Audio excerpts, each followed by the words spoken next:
Right. Jimmy Dore always has good content when it comes to critiquing the people who are in power. So this is about feds that were all over the Capitol on January 6th.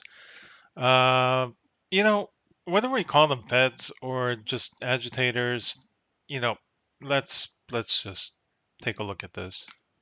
Or the motivation behind suppressing footage is to cover up the more evidence of the proliferation of FBI informants throughout the crowd.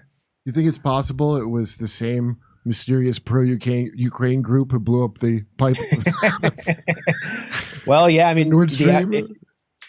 Right? Wasn't that crazy? Like they were saying, it was unreal. Like that oil pipeline from Russia to Germany. How so many Democrats were saying that Russia blew it up. Why? It's their own pipeline. It's their own pipeline that's pumping oil to Germany that Russia would sell. Like why would Russia blow up their own delivery mechanism? They already have the control of the valves on the other side. If they didn't want it to run, they could have just shut off the valves from the source. It's amazing to me, like how people can actually believe this stuff. Yeah, definitely. I mean, if you consider the U.S. government to be a pro-Ukraine group. By the way, this was tweeted up by Andrew DeMaio. DeMaio. That's where I got it from. Is there anything else left to this? No, that's the end of this. All right, Max. Well, I really appreciate you coming on, man, and you know, as someone who was there. Oh, I was I'm an author, and I sell literally thousands of books on Amazon. Okay, let me. My mistake. Removing a glass window from the Capitol. When he realized right to the beginning, okay. And it was filled with feds. And now here, this guy's got a great Substack. He says on January 6th, a masked man wearing an earpiece and a walkie-talkie was caught on video removing a glass window from the Capitol. When he realized he was being recorded, he pushed another man and blamed him for it. He's not been added to the FBI's most wanted list, arrested, or charged. Let's watch it. Who is he? Why don't you guys open up the restaurant? Because I think that part would be illegal. Oh, I know my glasses. I got my... I'm just picking up garbage.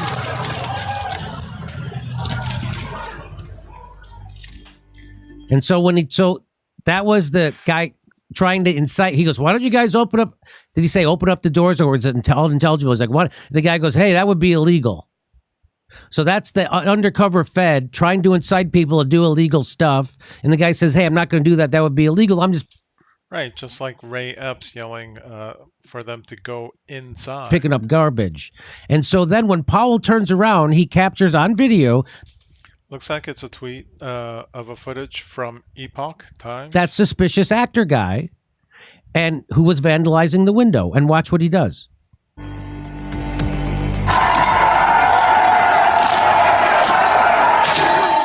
So this guy goes, there he is.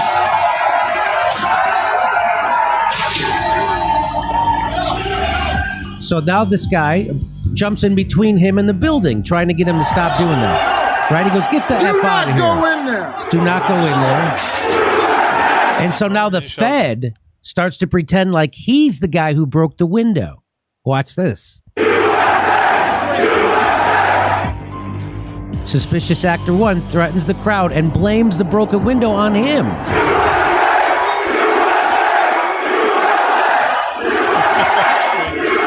guy that just said, That's how you know it's a cop. That's how you know it's a cop. Despite the vandalism, the man in black hasn't been placed on an FBI wanted list. Hey, where have I seen this before? The BLM? They do this all the time. This is what they do. Yes, we saw it at BLM. The guy in the outfit breaking windows? Breaking windows, and he was a cop from another city.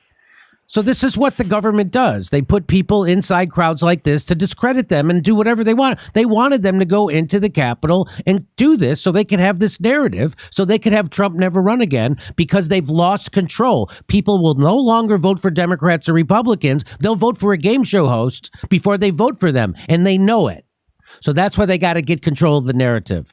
And that's just so there's lots of videos like this. There's another video right here of a guy holding this thing open with a pipe, open up the door so people can go in and out. That guy's never been arrested. That guy's never been charged. That guy's never been put on a wanted list. And here's Ted Cruz, and he's going to be asking questions. I think this is the second in command at the FBI or the Justice Department. And let's watch what the question is and what the answer is. How many FBI agents or confidential informants actively participated in the events of January 6th? How many FBI? I remember that. So that was a while ago. It was at least a couple months ago, I think. Agents or informants were there on January 6th? Easy question, right? And she just can't answer the question. Sir, I'm sure you can appreciate that I can't go into the specifics of sources and methods. Did any FBI agents or confidential Yeah, like everybody was saying, like, why didn't she just say no? informants actively participate in the events of January 6th? Yes or no? Sir, I can't answer that. Did any FBI? Of course, the answer is yes. If the answer is no, they would say no. The question is, how did FBI agents participate? I can't answer that. That's a yes. Agents or confidential informants commit crimes of violence on January 6th? I can't answer that, sir. Ha! Did any You're supposed to FBI say agent? no, they're not allowed to do that, even if they're agent. I thought they're not allowed to be violent like They're that. not allowed to be violent or commit. So they're allowed to be violent and commit crimes, even if they're undercover? No, of course not. So your answer should be no, they didn't. Of course not. Now, they're going to try to make a procedural argument. They're going to say it's like, well, you can't say yes or no because that would sort of show the hand of how feds handle these things. But that's ridiculous. You're basically called as a witness in a congressional hearing. You got to answer those things. Or FBI informants actively encourage and incite crimes of violence on January 6th? Which would be illegal. Sir, I can't answer that. Ms. Sadburn, who is Ray Epps? That's Ray Epps. I'm aware of the individual, sir. I don't have the specific background to him. Well, now Ray Epps was the guy we've done videos about. He was the guy saying we got to go into the Capitol. He was the guy bragging about orchestrating it, and he was never charged. And we all know it was because he's an undercover Fed. Was there some Washington Post? Why didn't she just say he was an individual and we saw footage of him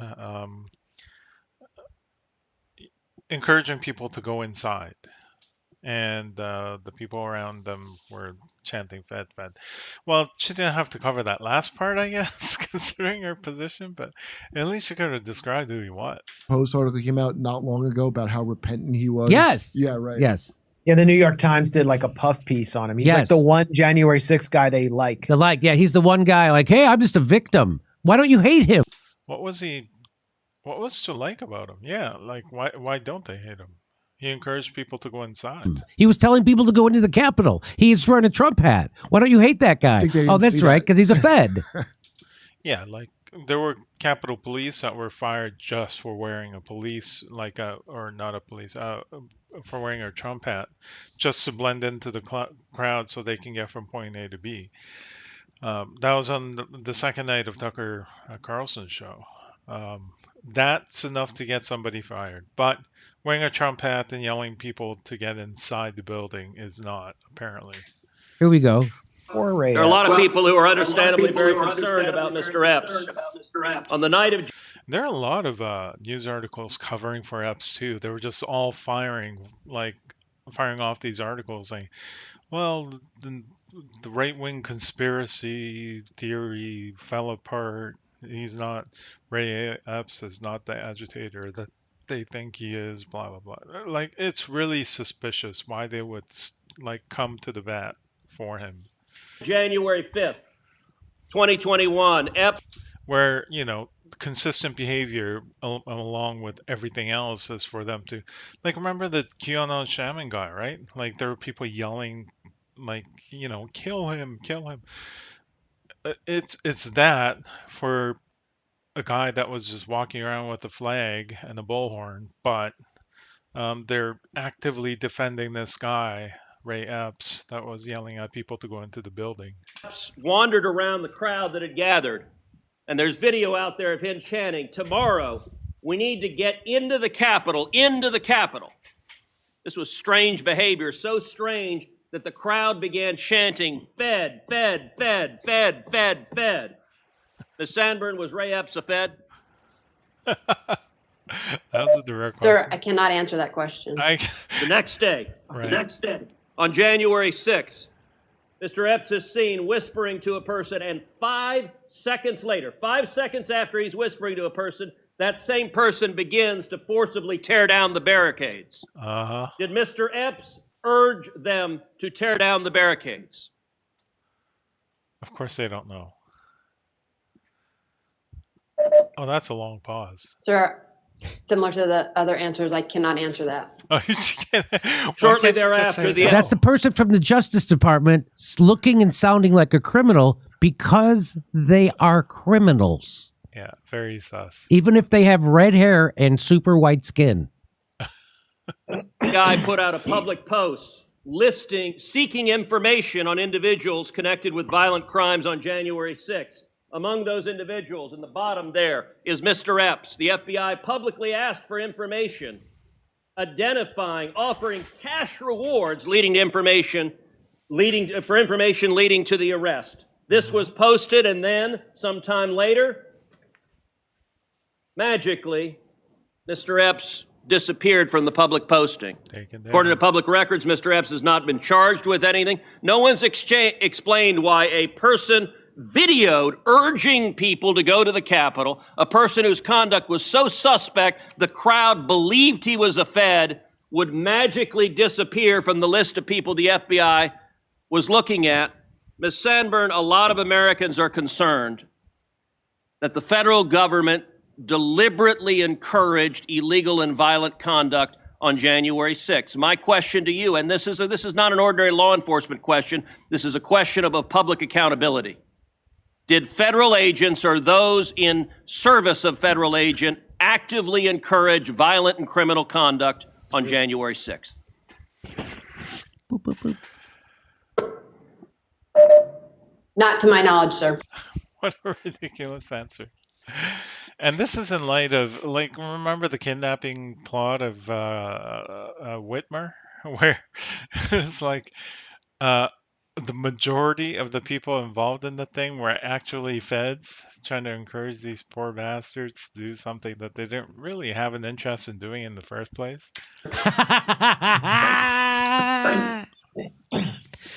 So that was remarkable. And what I just want to, just so you know, what Glenn Greenwald says, hey, hate Ted Cruz all you want, but these questions about the FBI's role in January 6th are vital because it's what the FBI did in the first war on terror and what the Governor Whitmer case, but also because there's ample evidence that they did it here. The media's indifference to this story is shameful. Oh yeah, nobody cared. In fact, they were trying so hard to defend the narrative that Ray Epps was not a Fed. It just added another layer of suspiciousness. And just so you know, the lefty media or the establishment media in bed with the Democrats has already said they've debunked this.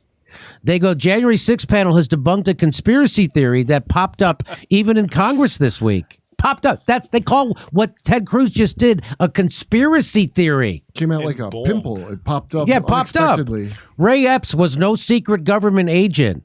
How does Political know that? They don't know that. Political is doing propaganda for the establishment. Well, I believe they asked him, right? And he said no. And they said good enough for us. And that was good enough for them.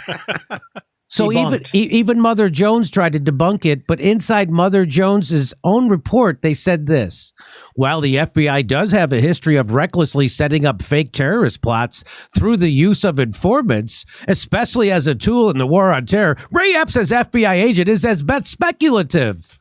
What? That doesn't... Oh yeah, there's rampant fake plots. Especially after 9/11. Yeah, I'm speculating based on the history of setting up fake things. Like, what do you mean at best? It is the best. So now here is Kash Patel. He, if you don't know who he was, he was a prosecutor, a defense lawyer. He worked in the Trump White House. He's worked for the Justice Department. He's worked in intelligence. Here is what he has to say.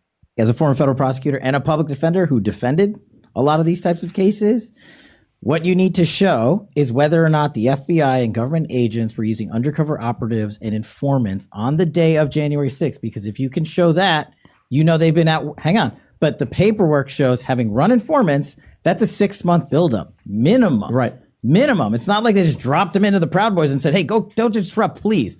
So once you prove that, then you defeat the insurrection narrative with the FBI's own documentation. Forget what the videotape shows.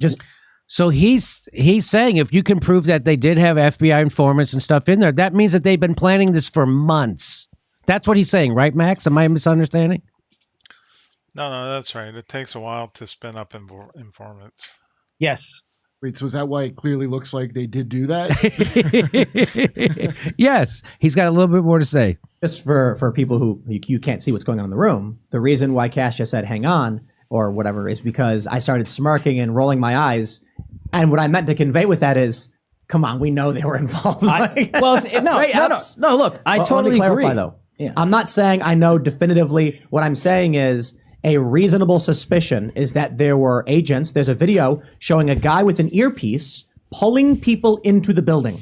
All right. Mm-hmm. You combine that with the evidence of Ray Epps, and it looks like you have a preponderance of evidence suggesting there may have been federal law enforcement involved in making that thing happen. I'll get you beyond a reasonable doubt. All Two right. pieces of information. Ray Epps was on FBI's most wanted list one day, and the next day he was off of the FBI's most wanted list. There are only two ways that happens. You die or your informant. Put that aside. Under congressional testimony, Jill Sanborn, who I used to work with, the head of the FBI Counterintelligence Division, in charge of all these investigations, testified under oath when Senator Cruz asked her, flat out, were there federal agents involved with January 6th? And she said, quote, Senator, I can't answer that at this time. Not if the answer was definitively no, having been a DOJ FBI guy myself, she would have gone there and said, nope, absolutely not. The reason she said I can't answer that is because of the same stonewalling they gave us during Russiagate with Christopher Steele, Halper, and everybody else. It's the same narrative, and I'm telling you they were there. So you're saying that she said I can't answer that because the answer is yes, and that would compromise whatever their operation was. Exactly. The best way to burn fat and get in shape, it's not keto, paleo, fast. Right, like she doesn't want to say no. For the beloved comedian Norm. Because she doesn't want to take the flack. Like she doesn't want to take individual liability for having said that for what was an FBI operation. She's not going to take a personal risk to sort of bail out the FBI for what they decided to do. So just refusing to answer at that point. Or McDonald, who this is a picture of these are the writers. And he says, I loved when the violent terrorists made sure to respect the velvet ropes in Statuary Hall. Oh yeah, this was way back, like January 6, 2021, this was posted. We knew about this for a long, long time, right? We knew about this for a long time. He's got done killing a cop with a... Like what? It's not recently discovered through Tucker Carlson tapes or anything. This was known. I remember seeing the videos like this. Fire extinguisher. Then they got an orderly line. I wish Norm was around. So let me bring in Max. Max, what do you have to say about all this video evidence of undercover feds, of the Justice Department not answering direct questions about how many feds were in that crowd, if they committed crimes, and of course, Norm Macdonald's great joke? Well, court documents show that the KC Proud Boys were, in fact, infiltrated by an FBI informant. The New York Times even reported in November 2022 that 8 FBI informants had been planted inside the Proud Boys in the months leading up to January 6th. There was an armed or allegedly armed person with an earpiece seen in the crowd who was dropped mysteriously from the FBI most wanted list. The FBI has acknowledged to planning confidential informants inside the Oath Keepers on January 6th. There is video footage acknowledged by the Capitol Police that they had 3 officers working inside the crowd wearing civilian clothes, which is just weird. Like, why would you do that? If this happens all the time, like even the Canadian trucker convoy, they were speculating, well, there must have been some kind of Fed encouragement of the crowd into the area because they were not being blocked at all. Like I remember liberals and NDP people complaining, why isn't the police doing anything? Why did they just let them in?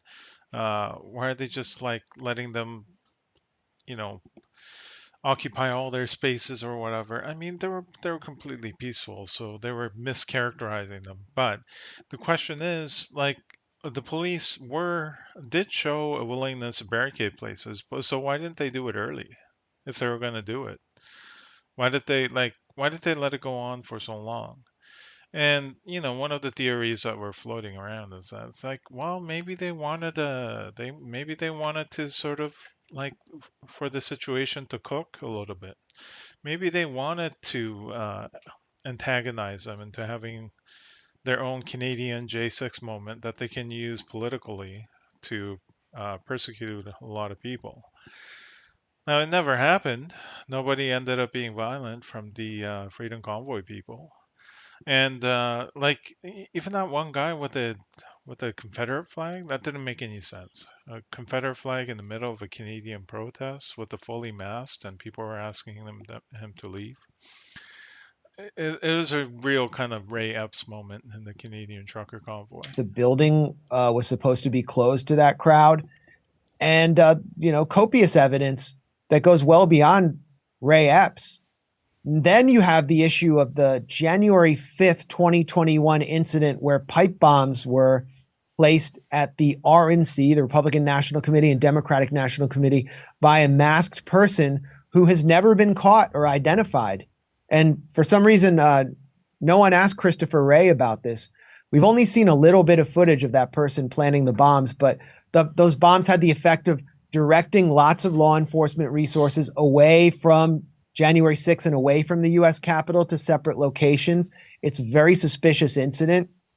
Does Christopher Wray think that person will ever be caught? And does Kevin McCarthy have the full footage? I mean, he apparently does. Journalist Ford Fisher raised these questions on Twitter, and I think these are really important questions because that's was one of the main pieces of video used to really stoke fear among the public that this was going beyond the U.S. Capitol and was a city or nationwide terror plot being carried out by seditionists. And if you remember, the day after January 6th, walls went up around D.C. Yes. Like giant 12-foot walls. Yes. And 50,000 National Guard troops were sent inside the city to treat us, D.C. residents, as potential terrorists. It was a show of force against the U.S. population that our political leadership feared. So we have all of this evidence, and I think part of the cover-up or the motivation behind suppressing footage is to cover up the more evidence of the proliferation of FBI informants throughout the crowd. You think it's possible it was the same mysterious pro-Ukraine group who blew up the pipe? Well, yeah, I mean, Nord Stream? yeah, definitely. I mean, if you consider the U.S. government to be a pro-Ukraine group. By the way, this was tweeted up by Andrew DeMaio. DeMaio. That's where I got it from. Is there anything else left to this? No, that's the end of this. All right, Max. Well, I really appreciate you coming on, man. And as someone who was there, by the way, as someone who was there, what would you say about that crowd? Because I knew someone else who was there, a regular person that I've known for 30 years, and he just happened to be there. He wasn't a particularly political person. He just wanted to go there.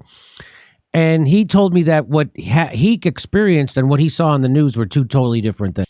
Oh yeah, like a lot of people weren't even aware that there was something bad going down because they were just in the crowd. They showed up, they protested, and then they left. Like they weren't in the front. They had no idea there was anything bad going down.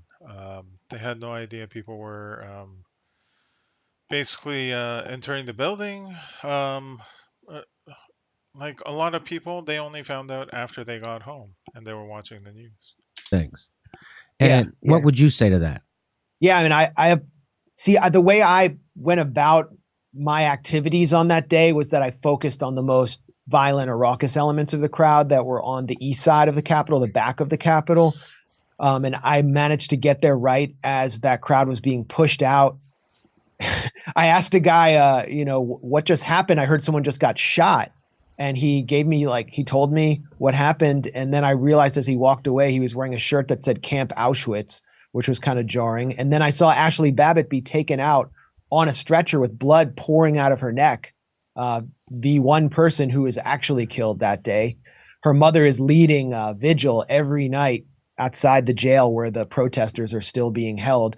And then on the other side of the Capitol, you had this giant crowd that Tucker showed that was, in fact, mostly peaceful. Most of that crowd was, and it was families and just people like revelers, and they're, playing oldies on these massive speakers. And, they were a raucous crowd, but they were not attacking anyone. And, you would go there and families would ask me directions to how to get to the metro.